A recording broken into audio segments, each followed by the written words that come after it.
안녕하세요. 제가 이전에 안드로이드 앱으로 통풍이라든지 류마티스 관절염이라든지 이것을 진단하는 앱들을 만들어서 보급해 드렸거든요. 근데 그것이 뭐 좀 귀찮아서 업데이트하고 귀찮아고 그래가지고 그다음부터는 안 했었어요.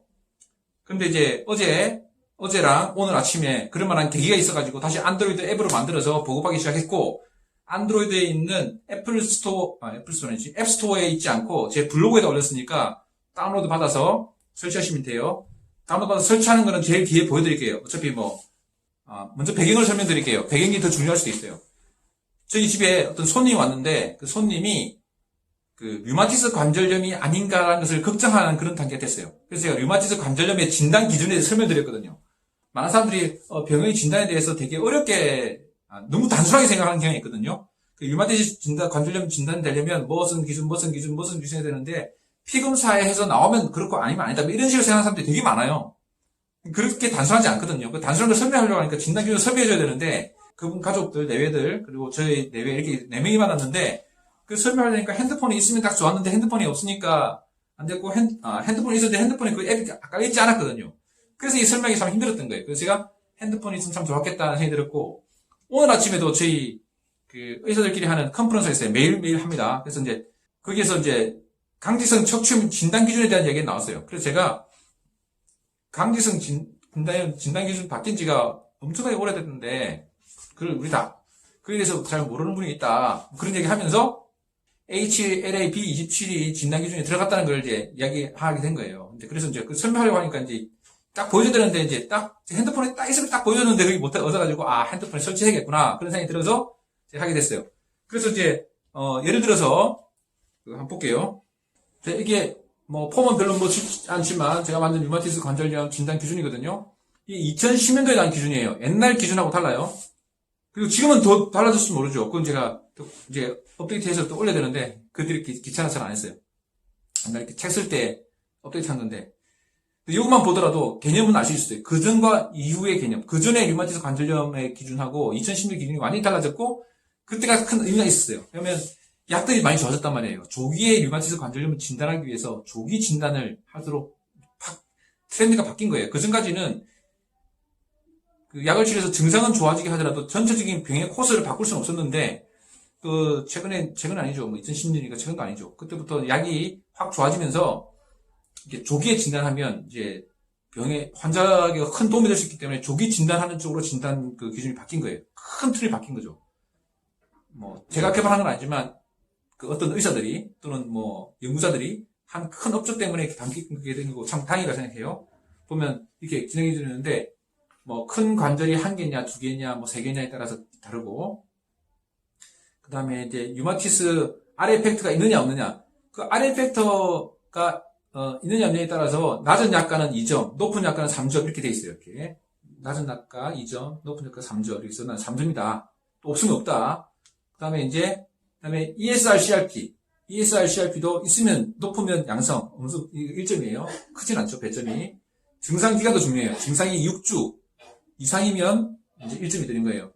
어제 저를 만났던 그 환자분이, 저희 집에 찾아왔던 환자분께서 이제 6주가 막 지나기 시작한 거예요. 근데 처음부터 제가 류마티스 관절염 가능성은 좀 적어 보이지만 그래도 지금 기간도 얼마 안 된다, 그렇기 때문에 류마티스 관절염 가능성이 거의 제로다, 그렇게 말씀드렸고, 근데 이제 시간이 지나면서 보다 보면 6주가 지났기 때문에 류마티스 관절염 가능성이 조금 있습니다 라고 했어요. 예를 들어 그러니까 큰 관절이, 그분은 이제 4관절이 있었거든요. 4개 관절, 그럼 1점인 거예요. 그 다음에 류마티스는 없었어요. 자, 그 다음에 ESR-CRP는 검사를 안 했는데 없다고 칠게요. 이렇게 되면 여기다가 이 상태에서 해서 계산을 누르면 계산은 2점이 나왔어요. 2점. 그러니까 6점 미만이기 때문에 류마티스 관절염을 할 수는 없지만 향후에 다시 검사해 볼 수 있습니다. 이거 있잖아요. 이게 이 진단 기준의 특징이었어요. 지금은 아니더라도 이게 조기 진단을 위해서 나온 거기 때문에 향후에 또 해봐라. RA 팩터도 검사해보고 기간도 따져보고 ESR-CRP도 검사해봐라, 그런 거예요. 완전히 다른 거죠. 옛날에는 그전에는 조조광직이 있었냐 없느냐, 엑스레이 보이냐 안 보이냐 이런 것들 많았거든요. 근데 그것들은 85년도 나온 기준, 85년도인가 그때 나온 기준이에요. 그거는 진짜 옛날 기준이죠. 근데 그 사이에 확 바뀐 거예요. 그래서 이게 2010년 진단 기준이거든요. 달라졌을지 몰라요. 지금 앱을 만들어서 이제 보급을 했는데 지금 오늘 보급했는데, 이제 달라진 거는 제가 좀 검수해가지고, 그 달라진 걸 반영해서 또 앱을 또 만들어야겠죠. 어쨌든, 이렇고, 또 뭐냐, 류마티스 관련. 강직성 척추염. 이것도 진짜. 이것도 마찬가지. 이것도 2010년이에요. 그때 보면 그 전 진단 기준에서는 HLA-B27이 진단 기준에 들어가지 않았어요. 근데 2010년도에 HLA-B27이 진단이 들어갔거든요. 근데 우리 선배 의사들, 저도 학교 다닐 때 마찬가지고 HLA-B27이 진단이 아니라는 것을 그 시험 치면서 외웠단 말이에요. 그걸 아직도 갖고 계신 분이 있을 수 있잖아요. 그렇지 않아요. 이제는 진단 기준에 HLA-B27이 들어가 있어요.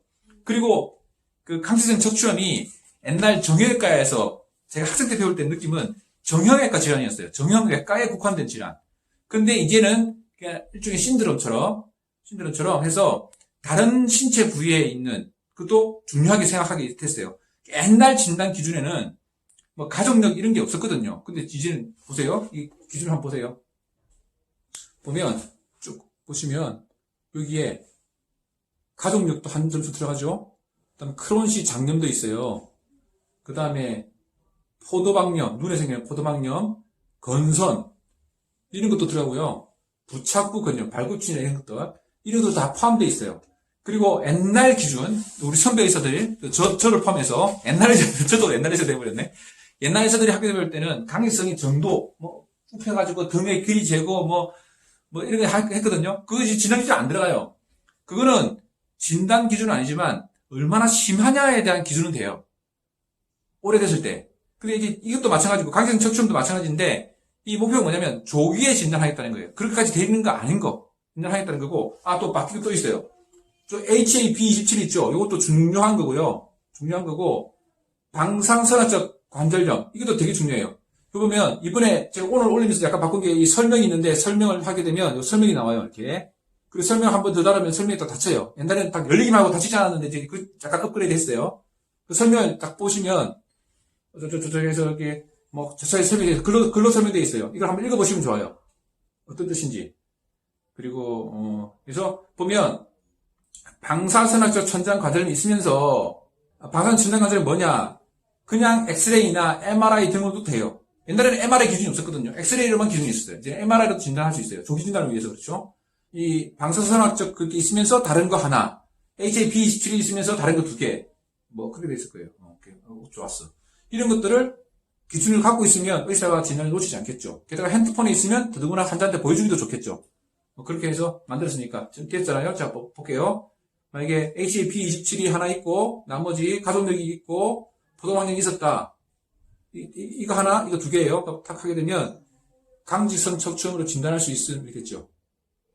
HLA-B27이 있고 그다음에 보통은 이제 염증성 통증이 여증이 있어요. 그 다음에 NSAID의 좋은 반응. 이게 정형외과 온 경우 특히 그렇거든요. 염증성 통이라는 게 있거든요.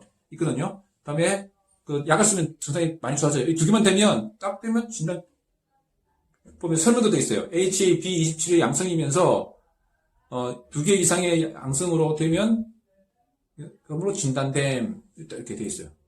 설명돼 있어요. 그래서 상당히 편리하게 만들어져 있어요. 그래서 제 그 카페 1차 진료를 위한 정형외과 거기다가 카페에다가 업데이트 했으니까 그래서 안드로이드만 되는 거예요. 다운로드 받아서 압축을 풀고 설치하면 섭취가 돼요. 그래서 지금 올린 게 뭐냐면 강직성 척추염, 류마티스 관절염, 통풍 이 세 가지를 올렸거든요. 통풍도 마찬가지예요. 옛날 의사들이 알고 있던 통풍 진단은 아니에요. 그 2015년 나온 기준이거든요. 또 바뀌었을지 모르죠. 그래서 이것을 만들었고 옛날에 뭐 파이브로마이알지야 몇 가지들 막 진단을 많이 만들어서 올렸는데 기사에서 안 올리다가 오늘 또 하는 김에 제가 만들어서 제 블로그 아니지 카페에 올리도록 하겠습니다. 책을 사보신 분들은 당연히 그 책에 나오는 내용이니까 보시면 좋고 책을 안 사본 분도 어차피 그걸 그냥 딱 가시면 돼요. 그건 책과 상관없어요. 이건 책이 중요한 게 아니거든요. 그러니까 잘 활용하시면 좋겠습니다.